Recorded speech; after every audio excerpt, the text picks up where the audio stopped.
Hey, you guys, Devon Alexander, three-time world champion. You guys are listening to Championship on the Line podcast with my man Rich and Alex. Check them out. All right, awesome. We're back with part two of Devon Alexander.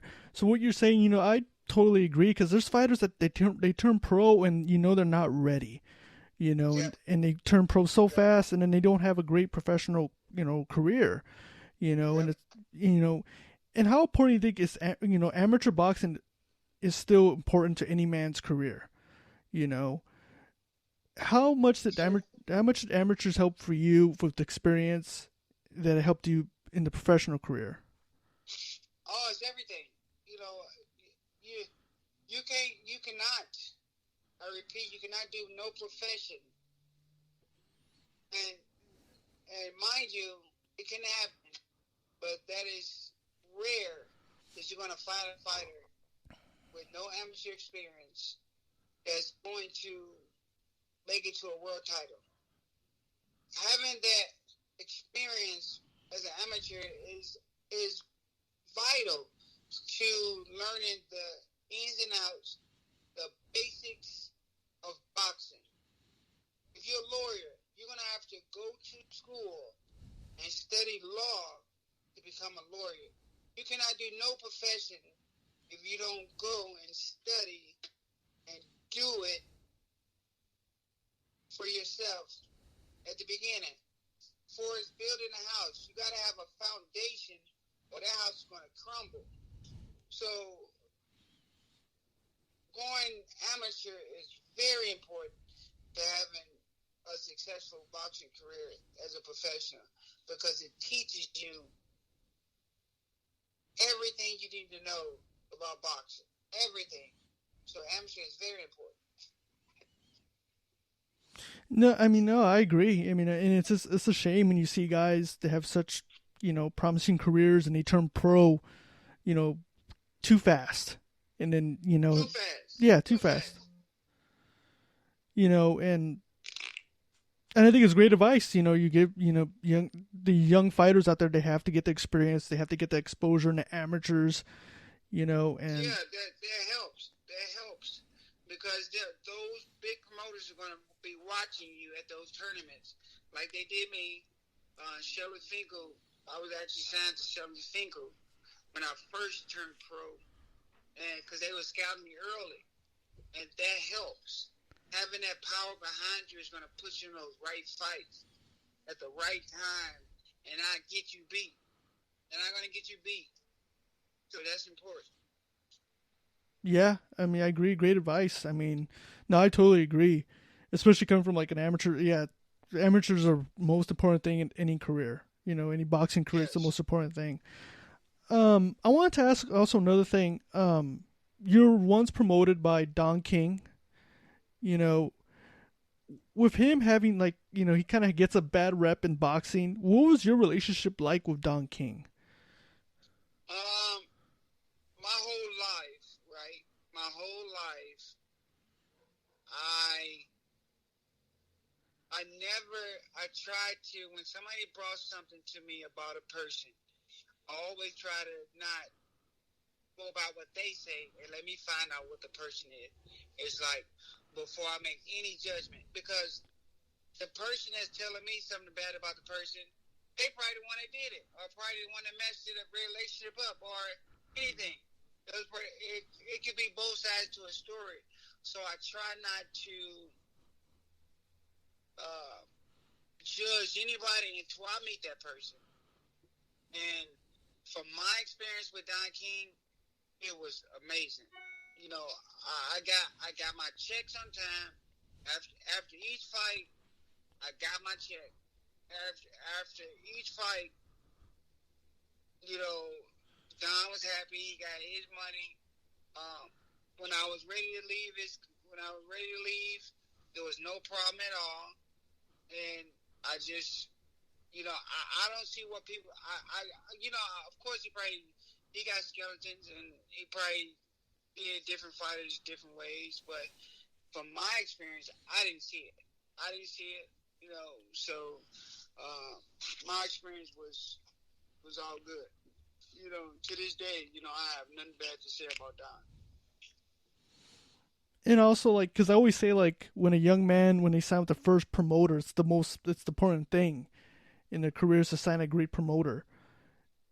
With you signing with Don King, you like you said with Don King, you had no problems with him.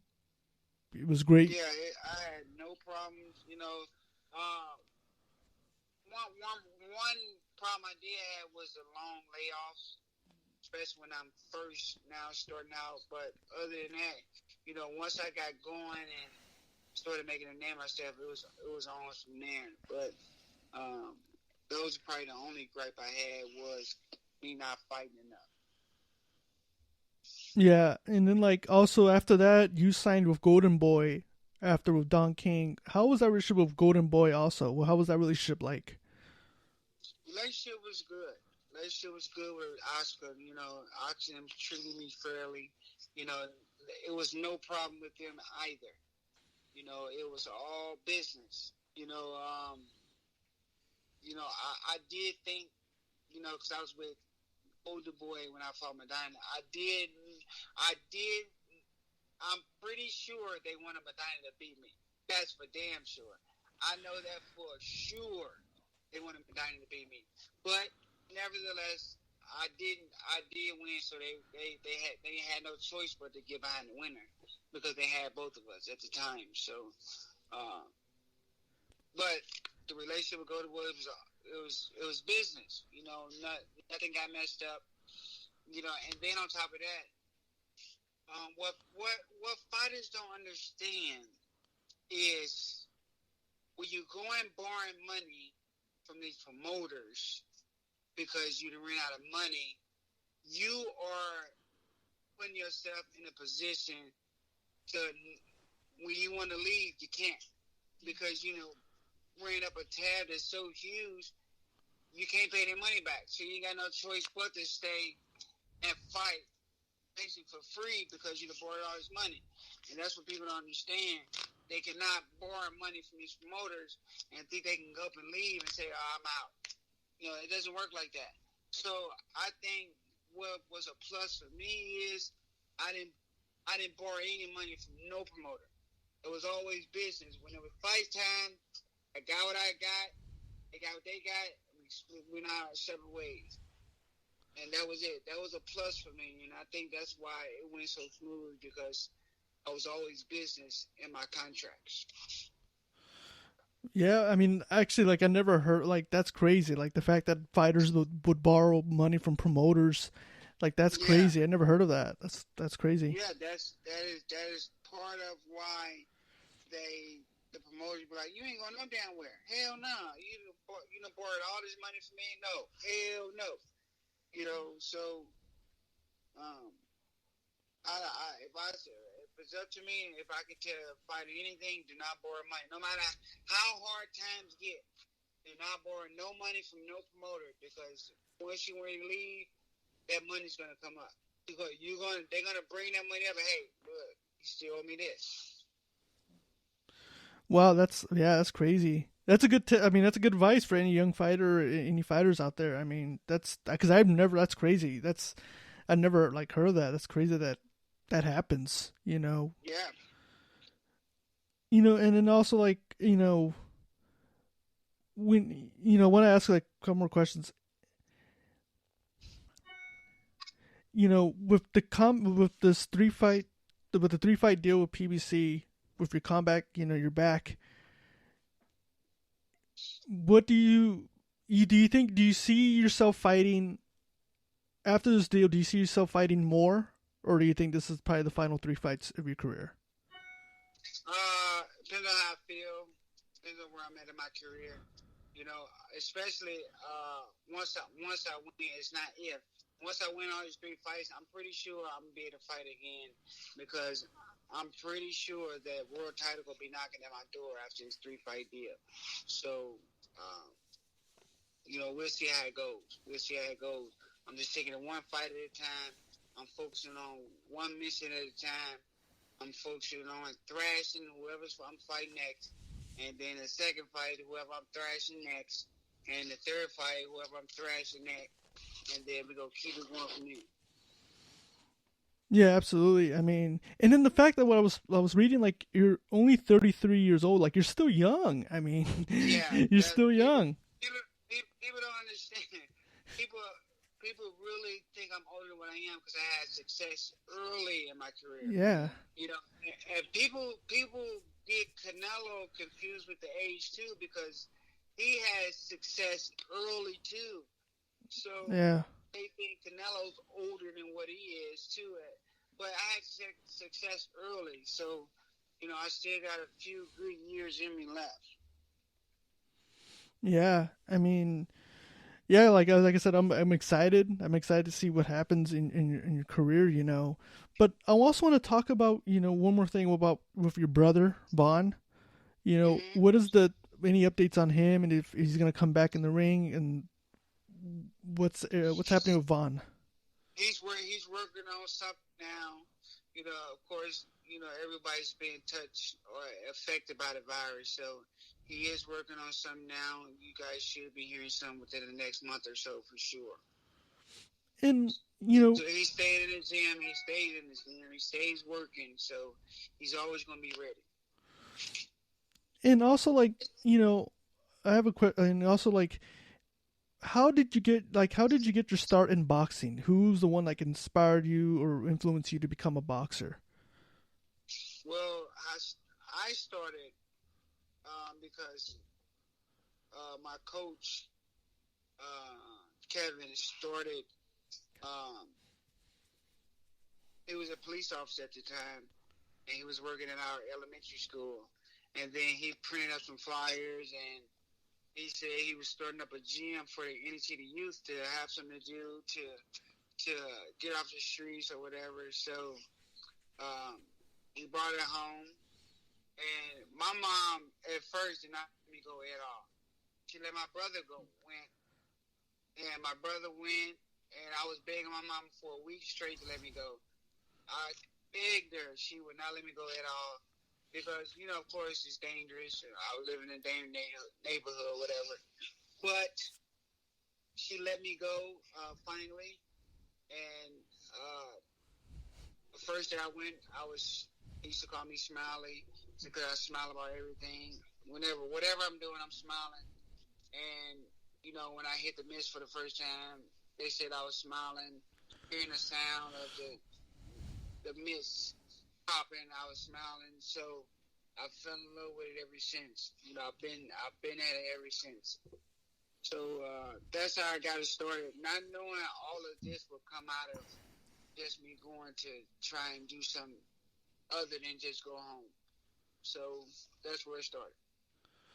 That's awesome. Like I can relate also because I remember like I would beg my dad to like take me to the boxing gym because like I would get like sometimes bullied in school, so I was like I need to defend myself. So like just take me to the gym, you know. So like I feel like it's really important, you know, especially with kids, you know, and all that. You know, I think boxing.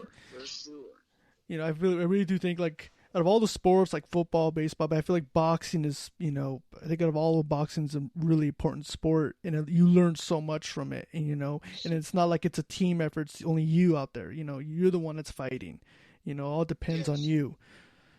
You know, and like also like who did you grow up like? Who was your favorite fighter like growing up as a kid? You know, before I started boxing, everybody knew Mike Tyson. That was the face of boxing. So that's how I didn't know anybody but Mike Tyson. So, you know, you can say he was my favorite fighter at the time because I wasn't into boxing when I first started boxing. You know, I didn't know anything about it. I started getting into it when I went to start boxing, and then I got to finding out about Sugar Ray Leonard and Marvin Hagler and some of the greats that laced up the gloves, and that's when I got the feel. But after I started, Burnett Whitaker was one of my favorite because he was just so slick and he was a southpaw just like me. So I try to mimic some of what he did and implemented that into some of my arsenal. No, I mean that's awesome. You know, especially like I feel like southpaw are one of the most trickiest fighters out there. You know, it's really hard For to. sure. It's very hard to fight a southpaw. You know, so with all that, like I said, I think it's gonna be that towards the end. I just want to say, if you want to plug anything in, any social medias, or anything, if you can right now. Oh, absolutely. Just follow. Yeah. I'm on all social media platforms. You can follow my fan page on Facebook at Devon the Great Alexander, and then I'm on Twitter at The Real Devon A, and then Instagram is DAlexander1.